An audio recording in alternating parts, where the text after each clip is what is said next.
Hello friends. दोस्तों, same जाड़े की बहुत ही महत्वपूर्ण सब्जी होती है और ये केवल जाड़े में ही हमें मिल पाती है मार्केट से।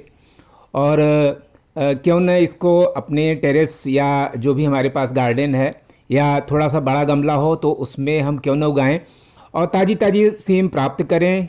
जाड़े में ये सिर्फ 2-3 महीने के लिए ही मिल पाती है और जैसा कि आप लोगों को मालूम ही है कि इसकी बहुत ही टेस्टी सब्ज़ी बनती है और साथ ही साथ इसका अचार वगैरह भी बनाया जाता है।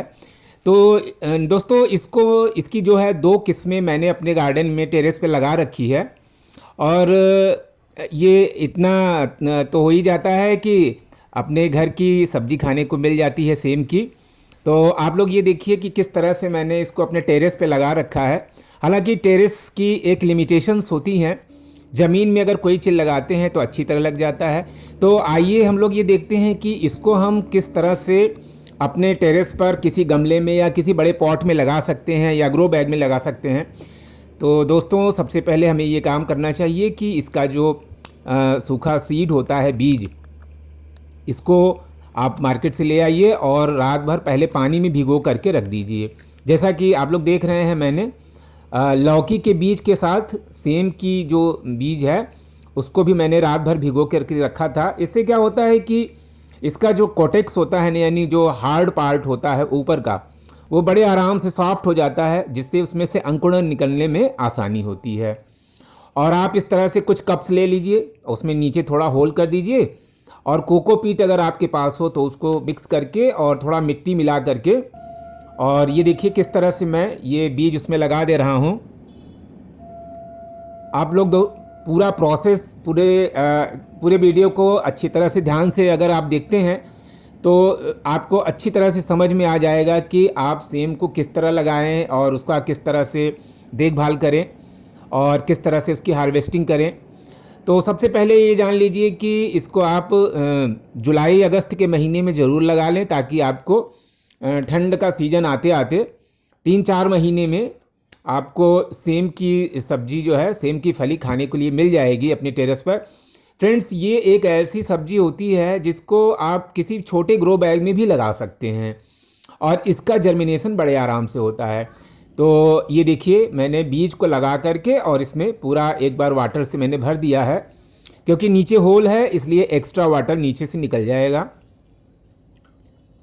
तो बीज को आप इस तरह से ही लगाइए।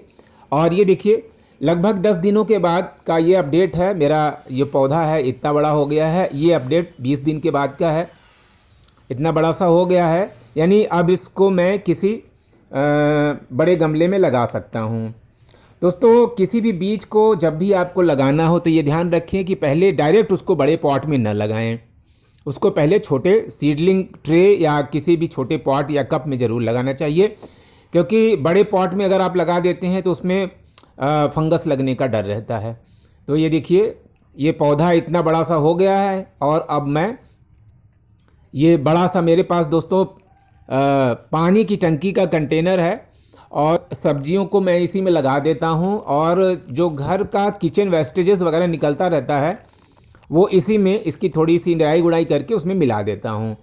और देखिए किस तरह से मैंने कप में से इसको निकाल लिया है और ये मैं इसको लगा दे रहा हूँ। दोस्तों, जैसा कि मैंने बताया कि जुलाई अगस्त के महीने में आप सेम को लगाएं। अगर आप डिले कर देंगे, जैसे मान लीजिए आप अक्टूबर नवंबर में आप लगाते हैं, तो आपकी जो फली है हो सकता है कि कम मात्रा में बने, क्योंकि थोड़ा सा डिले होने पर इसका अब मौसम का असर इस पर पड़ जाता है। तो फ्रेंड्स, ये देखिए, ये लगभग 2 महीने के बाद का अपडेट है और इसमें फ्लावरिंग और फ्रूटिंग भी होने लगी है। ये इसको, क्योंकि ये बेल होती है तो बेल को आप रस्सी के सहारे आप इसको बेल को ऊपर की तरफ चढ़ाएं। आप रस्सी का एक नेटवर्क भी बना सकते हैं, क्योंकि ये लता है इसलिए ये ऊपर की तरफ चढ़ती है। और दोस्तों, जब भी इसमें पत्तियां सूखी आपको दिखाई दें तो उन को आप निकालते रहिए, क्योंकि जो सूखी पत्तियां होती हैं वो बहुत तेज़ी से पौधे की एनर्जी को खींचती हैं। और फ्रेंड्स, ये क्योंकि फ्रूटिंग प्लांट है इसलिए थोड़ा सा आपको इसमें एक्स्ट्रा बूस्टिंग जो हेल्दी मैन्योर होता है फर्टिलाइज़र उस ज़रूर देना चाहिए, क्योंकि अगर फर्टिलाइज़र आप नहीं देंगे तो इसमें फलियां बहुत कम बनेंगी। तो इसके लिए आप वर्मी कंपोस्ट और नीम और सरसों की खली का आप एक फर्टिलाइज़र तैयार करके आप इसकी हल्की सी गुड़ाई करके इसमें आप हर 15 दिन पर ज़रूर मिला दिया करें। क्योंकि गमले में आप लगा रहे हैं तो गमले में या बड़े पॉट में लगा रहे हैं तो उसकी एक लिमिटेशंस होती हैं, और उसमें आप लगभग 15 दिन पर ज़रूर इसमें फर्टिलाइज़र, ऑर्गेनिक फर्टिलाइज़र जैसे पुराना गोबर हो तो आप उसको भी मिलाएं, पुराना गोबर। और जब भी इसका पॉटिंग सॉइल तैयार करें तो ये ध्यान रखें कि उसमें 50% पुराना गोबर ज़रूर होना चाहिए और थोड़ी सी रेतीली मिट्टी इसकी होनी चाहिए। फ्रेंड्स, सेम के पौधे को आप ज़्यादा से ज़्यादा धूप में रखें, यानी सनलाइट में। ये देखिए रस्सी के सहारे मैंने इसको चढ़ा दिया है, और इसमें आप 3G कटिंग करें, यानी पौधे में जब भी आप इसकी लतर काफ़ी आगे बढ़ते हुए देखें तो उसके आगे वाले पार्ट को पिंच कर दें। तो इससे क्या होगा कि पौधा, ये जो लतर है बहुत आगे तक नहीं बढ़ेगी, बस जहाँ तक है वो उसी में घनी हो जाएगी और उसी में उसको अच्छी जो भी ताकत इसकी है उतने पार्ट में मिलेगी और आपको फ्रूटिंग मिल सकेगी। तो फ्रेंड्स, ये देखिए, ये जो सेम होती है वो बहुत ही महत्वपूर्ण सब्जी होती है जाड़े में, और इसकी सब्जी और अचार दोनों बनाया जाता है।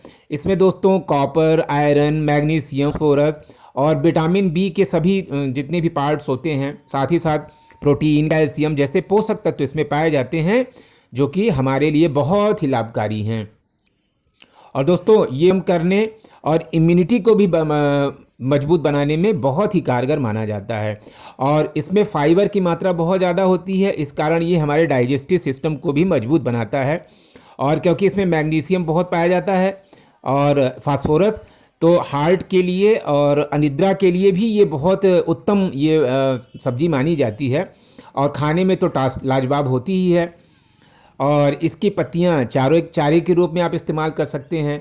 तो दोस्तों देखिए, मैंने आपको दोनों जो इसकी दोनों किस्में हैं मैंने आपको दिखाया है कि किस तरह से इसकी जो ये वाली जो किस्म आप सामने देख रहे हैं, इसके फूल थोड़ा सा बैगनी कलर के होते हैं, और जो दूसरी वाली है जो जिसकी फली जो थोड़ा सफ़ेद रंग की होती है, उसके फूल भी सफ़ेद रंग के होते हैं। दोस्तों, इसके फूल भी बड़े खूबसूरत होते हैं।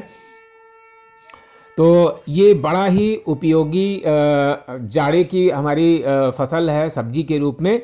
तो इसको हमें अपने, ये देखिए एक छोटा सा कंटेनर है, इसी में मैंने लगा करके रखा है, और फर्टिलाइज़र तो जो भी मैंने अभी बताया है उसको डालता हूँ। साथ ही साथ सबसे अच्छा फर्टिलाइज़र हम लोगों के लिए हमारे घर का जो किचन वेस्ट होता है उसका जो है फर्टिलाइज़र, यानी उसको लगभग 2 महीने तक किसी घड़े में या किसी भी पॉट में रख करके और मैं तैयार कर लेता हूँ, उसी को सब्जी वगैरह में डालता हूँ। तो दोस्तों, अभी देखिए ये 2 महीने के बाद का जो अपडेट है, और आप देख ही रहे हैं कि मेरी फसल, ये जो सेम है वो कितनी घनी हो गई है। ये 3G कटिंग का कमाल है दोस्तों। तो किसी समय मैं उसका वीडियो अलग बना के डालूंगा कि 3G कटिंग किस तरह से की जाती है। अभी आप देखिए, ये छोटे से एरिया में मैंने इसको घना बना दिया है, और उसी में इस फ्लावरिंग और फ्रूटिंग दोनों एक साथ हो रही है। ये देखिए, इसमें ढेर सारी, अभी तो सीजन, सेम का जो सीजन है ना दोस्तों, अभी नवंबर का लास्ट, आज 30 नवंबर है। तो जैसे जैसे ठंड बढ़ेगी तो इसमें फ्लावरिंग ज़्यादा से ज़्यादा होगी। और ये देखिए कितनी अच्छी इसमें सेम, देखने में कितना सुंदर लग रहा है। अपने टेरेस पर ये सेम देखने में बहुत ही सुंदर लगता है, और क्योंकि ये पूरी तरह से ऑर्गेनिक है तो ये हमारे स्वास्थ्य के लिए, और हमारे साथ साथ इसका जो टेस्ट होता है ना, ये मार्केट के सेम से कई गुना ज़्यादा इसका टेस्ट होता है, क्योंकि इसमें दोस्तों कोई भी केमिकल फर्टिलाइज़र का इस्तेमाल हम लोग नहीं करते हैं। देखिए कितना सुंदर लग रहा है ये। तो जाड़े में ही ये मिल पाती है, और हमारे स्वास्थ्य के लिए एक्चुअल में क्या है कि हमें सीजन की ही चीज़ें खानी चाहिए। जो फल या सब्जियां जिस सीज़न में मिलती हैं उसी सीज़न में खानी चाहिए। जैसे गोभी अगर बरसात में मिलती है तो गोभी बरसात में कभी नहीं खाना चाहिए, उसको सिर्फ जाड़े में खाना चाहिए। उसी तरह से कोई भी फसल जो एबनॉर्मल मौसम में मिलती है उसको नहीं खाना चाहिए। ये देखिए, इसकी थोड़ा सा हार्वेस्टिंग आज मैं कर ले रहा हूँ। और मैं ये देखिए, तो दोस्तों कैसा लगा ये वीडियो? एक बात और, जब भी आपको इस पर काले काले रंग के कीट दिखाई दें तो आप उसको तेज़ पानी से धुल दें तो वो सारे कीट बह कर के निकल जाएंगे। और इसमें जो भी आप पेस्टिसाइड्स वगैरह डालने चाहते हैं तो उसमें नीम ऑयल ये सबसे बेस्ट होता है। हमारे घर के जो गार्डन के फसलें होती हैं, नई पौधे होते हैं, तो उसमें आप या तो पानी की तेज़ बौछार से इसके जो काले काले कीट जो भी इस पर आपको दिखाई दें तो उसको धुल दिया करें। इस तरह से आपका पौधा पूरी तरह से, आपकी लतर बेल इसकी जो है पूरी तरह से स्वस्थ रहेगी। तो फ्रेंड्स, ये वीडियो आपको कैसा लगा? अगर ये आपको इन्फॉर्मेटिव लगा हो तो प्लीज़ इसको लाइक करें, कमेंट करें और इसको शेयर करें और मेरे चैनल को सब्सक्राइब करें। तो मिलते हैं किसी और वीडियो के साथ, तब तक के लिए थैंक्स फॉर वॉचिंग।